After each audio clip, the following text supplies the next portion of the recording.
বর্তমান বিশ্বে ডায়াবেটিস একটি ক্রমবর্ধমান নীরব ঘাতক। প্রতিনিয়ত নতুন নতুন মানুষ আক্রান্ত হচ্ছে এই নীরব ঘাতক ডায়াবেটিসে। ডায়াবেটিস আমাদের দেহে শুধু নিজেই একটি রোগ তা কিন্তু নয়, এটি অন্য অসুখেরও অনুঘটক। অর্থাৎ এই ডায়াবেটিস অন্য আরও মারাত্মক অসুখ ডেকে নিয়ে আসে।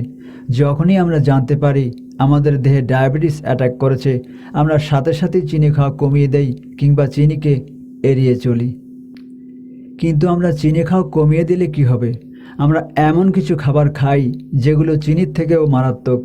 প্রিয় দর্শক, হ্যাঁ, এমন কিছু খাবার আছে যেগুলো আমরা হরহামেশাই খাই, কিন্তু এগুলোতে আমাদের ডায়াবেটিসের মাত্রা নিমিষেই বেড়ে যায়। অর্থাৎ এই সমস্ত খাবার দাবার আমাদের ডায়াবেটিস চিনির থেকেও দ্রুত বাড়িয়ে দেয়। সম্মানিত সুধী, আসসালামু আলাইকুম ওয়া রাহমাতুল্লাহ।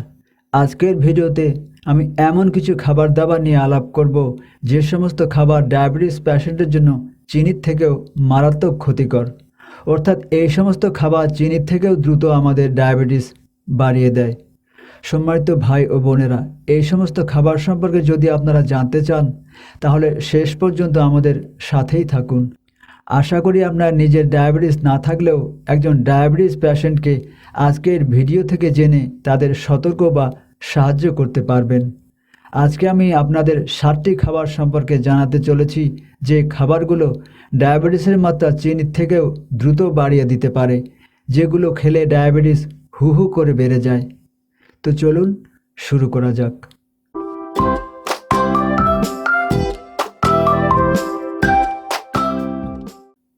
আমরা যারা ডায়াবেটিস পেশেন্ট তাদের খাবার তালিকা করার সময় কিছু জিনিস আমাদের অবশ্যই মনে রাখতে হবে।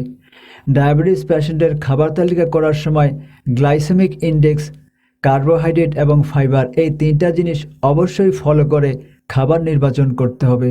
অর্থাৎ যে সমস্ত খাবারের গ্লাইসেমিক ইনডেক্স 55 বা তার কম, কার্বোহাইড্রেট ও সুগারের পরিমাণ কম এবং ফাইবারের মাত্রা বেশি, এই জাতীয় খাবার ডায়াবেটিস পেশেন্টের জন্য নির্বাচন করতে হবে।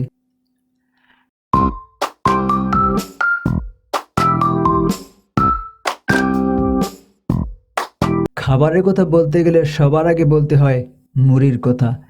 কেননা এই মুড়ি শহর কিংবা গ্রাম সব জায়গাতেই আমরা প্রচুর খেয়ে থাকি। ডায়াবেটিস পেশেন্টের সবার আগে যে খাবারটি বাদ দিতে হবে সেটি হচ্ছে এই সহজলভ্য মুড়ি। আসুন জেনে নিই কেন মুড়িকে ডায়াবেটিস রোগীরা খাবার তালিকা থেকে বাদ দিব বা একেবারেই কম খাবো। চিনির গ্লাইসেমিক ইনডেক্স 65 আর আমাদের নিয়মিত খাবার মুড়ির গ্লাইসেমিক ইনডেক্স 90।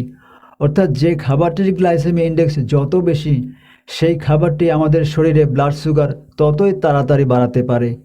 চিনির গ্লাইসেমিক ইনডেক্স যেখানে 65, সেখানে মুড়ির গ্লাইসেমিক ইনডেক্স 90 এবং গ্লাইসেমিক লোড 81।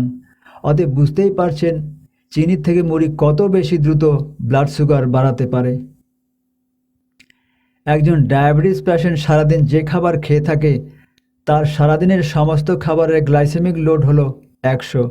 তার মানে একজন মানুষ যদি সারাদিন 100 গ্রাম মুড়ি খেয়ে থাকেন তাহলে তার সারাদিনের গ্লাইসেমিক লোডের যে লিমিট সেটার 80% পুরা করে থাকে এই 100 গ্রাম মুড়ি। কি বুঝলেন?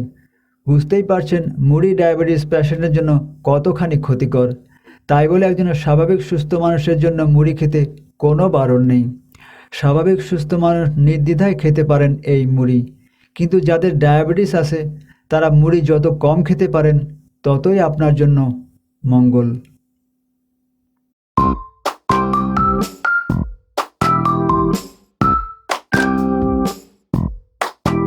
অনেক ডায়াবেটিস পেশেন্ট সকালবেলা দুধ দিয়ে কর্নফ্লেক্স খেয়ে থাকেন। তারা ভেবে থাকেন চিনি ছাড়াই এটা খাচ্ছি, তাই ডায়াবেটিসে এটি কোনো সমস্যা তৈরি করবে না।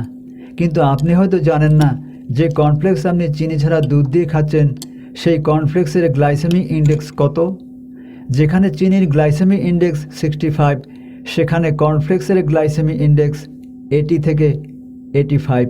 তাই যদি আপনার ডায়াবেটিস থাকে তাহলে আপনি কর্নফ্লেক্স যতটা সম্ভব এড়িয়ে চলার চেষ্টা করতে পারেন।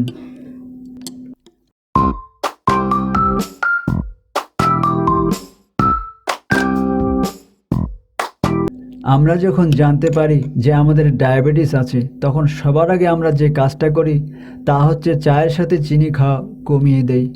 সকালে আমরা নাস্তায় চিনি ছাড়া এক কাপ চা নিয়ে বসে পড়ি, কিন্তু সঙ্গে নিয়ে থাকি বিস্কুট।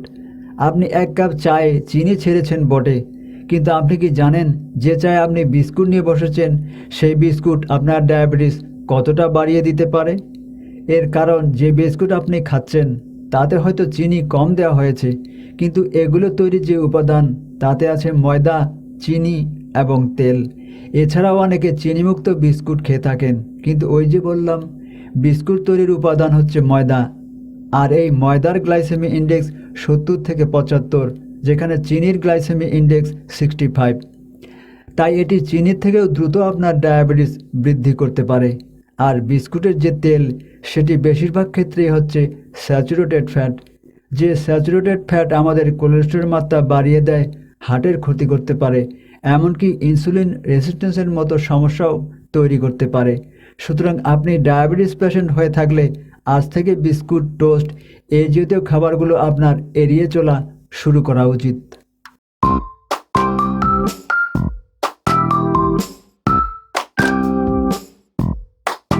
ডায়াবেটিস রোগীরা অন্যান্য খাবারের মতো ফল খেতেও সচেতন থাকেন। তারা জানেন ফলের ভেতর যে সুগার থাকে সেটা ডায়াবেটিস বাড়াতে পারে খুব সহজেই। তবে যেসব ফলে গ্লাইসেমিক ইন্ডেক্স 55-এর নিচে এবং যে সমস্ত ফলে ফাইবারের মাত্রা বেশি থাকে সেই সমস্ত ফল তারা সতর্কতার সাথে খেতে পারেন। তবে ফলে গ্লাইসেমিক ইন্ডেক্স 55-এর নিচে এবং ফাইবারের মাত্রা বেশি থাকলেও আপনাদের এইসব ফলের জুস না খাওয়াই উত্তম।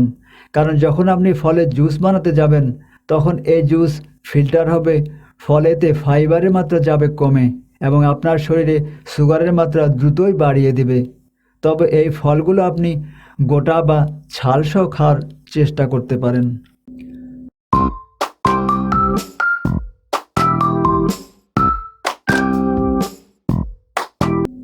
আলু আমাদের শরীরে সুগারের মাত্রা দ্রুতই বৃদ্ধি করতে পারে, কেননা আলুর গ্লাইসেমিক ইন্ডেক্স 78। তাই আলু বা আলুর ভর্তা থেকে আপনি যতটা পারেন দূরে থাকার চেষ্টা করবেন। তবে আলু খাওয়ার সময় আপনি একটা কাজ করতে পারেন, সবজির সাথে আলু খেতে পারেন। এতে সবজিতে থাকা ফাইবার আলুর কার্বোহাইড্রেটকে সহজেই শোষণ করতে বাধাগ্রস্ত করবে, ফলে রক্তে সুগারের মাত্রা সহজেই বাড়তে পারবে না। কিন্তু আপনি ডায়াবেটিস রোগী হলে যদি আলুর ভর্তা খেতে চান তাহলে আপনাকে একটু কষ্ট করতে হবে। আপনার ভর্তার আলু সেদ্ধ করে ফ্রিজে 8 থেকে 10 ঘন্টা রেখে দিতে হবে। এরপর এই ভর্তার আলু ফ্রিজ থেকে বের করে স্বাভাবিক তাপমাত্রায় আনতে হবে। তারপর আপনি সেই আলু ভর্তা করে খেতে পারেন। ততক্ষণে এই আলু রেজিস্ট্যান্ট স্টার্চে রূপান্তরিত হয়ে পড়বে, ফলে এটি সহজেই শোষিত হবে না এবং অ্যাবজর্ব না হলে এটি সুগারের মাত্রাও সহজে বর্ধিত করতে পারবে না। তবে সাবধান, ফ্রিজ থেকে বের করা আলু দ্বিতীয়বার গরম করতে যাবেন না।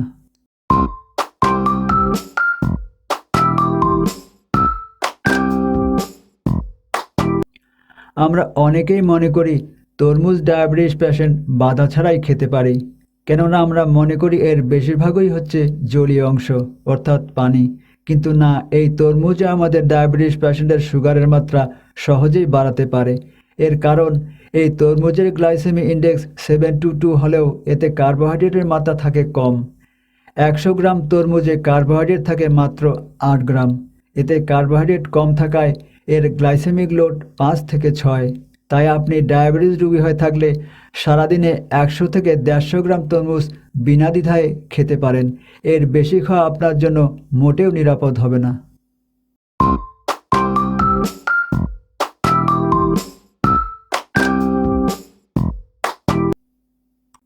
সবশেষে আসছি গুড়ের কথায়। আমরা অনেকেই চিনির পরিবর্তে গুড় খাওয়াটা ডায়াবেটিস পেশেন্টের জন্য নিরাপদ মনে করি, কিন্তু গুড় চিনির থেকেও বেশি ব্লাড সুগার বাড়াতে পারে। কারণ যেখানে চিনির গ্লাইসেমিক ইন্ডেক্স 65 সেখানে গুড়ের গ্লাইসেমিক ইন্ডেক্স 84। সুতরাং আপনারাই বলুন কেন গুড় চিনির থেকেও তাড়াতাড়ি ব্লাড সুগার বাড়িয়ে দিতে পারে। এছাড়াও চিনি এবং গুড়ের ক্যালোরি প্রায় সমান। 100 গ্রাম চিনিতে ক্যালোরি থাকে 387 গ্রাম আর গুড়ে ক্যালোরি থাকে 383 গ্রাম। তবে গুড় খেলে আপনি কিছুটা ক্যালসিয়াম, প্রোটিন এবং আয়রন পেতে পারেন, কিন্তু ডায়াবেটিস পেশেন্টদের জন্য ক্ষতির কথা চিন্তা করলে চিনি এবং গুড় সমান ক্ষতিকর। আর একটি কথা বলে রাখা ভালো, খেজুর গুড়, তালের গুড়, মিশ্রি, বাতাসা কিংবা মধু, এগুলো সবই চিনির মতো ডায়াবেটিস পেশেন্টের জন্য ক্ষতিকর। তাই এগুলো যতই কম খাবেন ততই আপনার জন্য মঙ্গল বয়ে আনবে। আশা করি ভিডিওটা আপনাদের ভালো লেগেছে। যদি ভালো লেগে থাকে তাহলে একটা লাইক দিবেন, আর বন্ধুবান্ধব আত্মীয়-স্বজনদের সাথে শেয়ার করে দেখার সুযোগ করে দিবেন। আল্লাহ সকল অবস্থায় আমাদের সহায়ক। আমিন।